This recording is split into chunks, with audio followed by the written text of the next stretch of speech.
What's up, YouTube? It's Chris with Murphy Firearms Training. Got this Lee double-aught buck mold late in the summer. Molded a bunch of buckshot. I want to talk about it. I want to show you kind of what I did in preparation for testing this because I had a cool idea. So anyway, here's the mold. Here's what it looks like. You can see it's kind of been used for sure. So we did a lot of molding this summer. So molded some late in the summer, and we'll sit that there. Here's what the pellets look like. So you'll get these single pellets will fall out sometimes, a lot of times. But a lot of the pellets fall out like this. Let me dig a few of these out for you. A lot of them fall out as these barbells. Oops, I want to mix those up. So they fall out something like this. It's 3 pellets. So you'll see 3 pellets linked together, okay? And it says in the directions for the mold, if they fall out like that, take wire cutters and clip them into singles. And I did a bunch of those. I clipped a bunch of these into singles. And wasn't happy clipping these into singles, just because it took a lot of time. And I had an idea, and so I want to share my idea with you. So obviously the singles, I can load like I would factory buckshot. And you'll see some of these have like a little piece of sprue on them. Some of these have a little bit of flashing still on them. See if that'll focus for you to see it. And I'm not too worried about that. I think at buckshot ranges, they'll fly pretty straight. One of the things I'm going to do is load these and test and see, do they fly pretty much as well as factory buckshot. The other thing I could do is obviously I could tumble these in a tumbler, and it would knock a lot of that off because they're fairly soft lead. Although these are harder than some of the factory buckshot. They are molded with wheel weights. But back to these, I got a bunch of these triples fell out.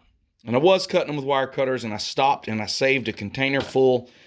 I also had some fall out like this. And this is what gave me an idea. I had a bunch of these fall out as doubles.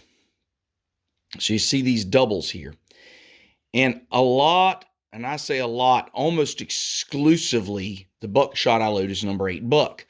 And the reason I do that is because it likes to stack really pretty in the shot cup. And I got the idea that these two being linked would stack just like single pellets crossways, but they would come out linked. And I wondered if that would make a better group than single pellet stacked in the cup like this. So when I saw some coming out like that, that's when I stopped clipping them and started saying, you know what I'm going to do?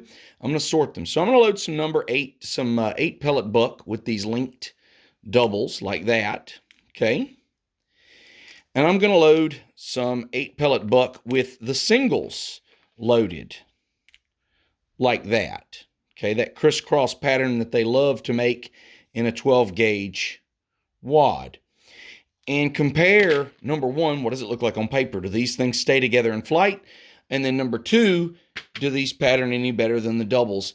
Now the triples are the unique ones because they don't like to go into, you can't stack 3 pellets. That third pellet just won't fit. You can't make a triangle without, if you look, it kind of deforms the cup a little bit. So to load 9 pellet buck, typically what I do is I cut these pellets off and load the pellets in a triangle inside the shell, but there's no wad between the pellets and the barrel. That's 9 pellet buck. That tends to be how I load it. What's called a brush wad method. But my plan for these is to load 9 pellet buck, cut the shot cup off and use a brush wad and load them like so. If I can get it to go in. So just a brush wad in that triangular shape with that long column connecting these 3. So I'm going to have three chains of these, and they're going to connect in a triangle like so. So they're going to connect in this triangle like so, sitting down in the shell.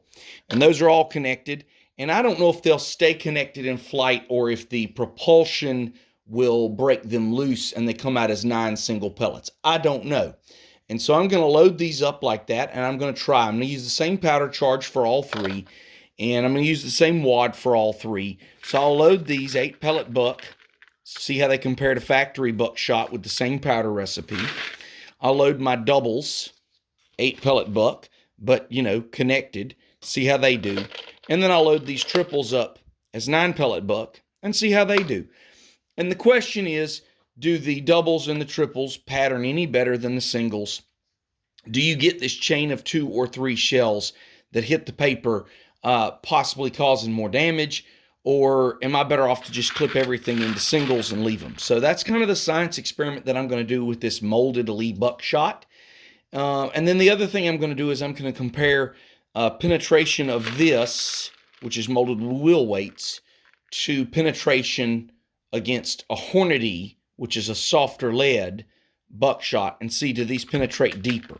Okay, and does the Hornady expand while these don't, or do they both not expand, or what? And we'll do that with water jugs. So that's kind of my plan for this, and I thought it would be cool to share it with you guys. That's kind of what I've got coming up with shotgun loading. So I'm going to play with these different types of buckshot that I've molded and see how they pattern, and I'll show it all to you guys and get some good range footage for you. So anyway, that's kind of what's coming. Hope you enjoy it, guys, and look for those videos to come out sometime this spring, and let me know what you think. Appreciate it.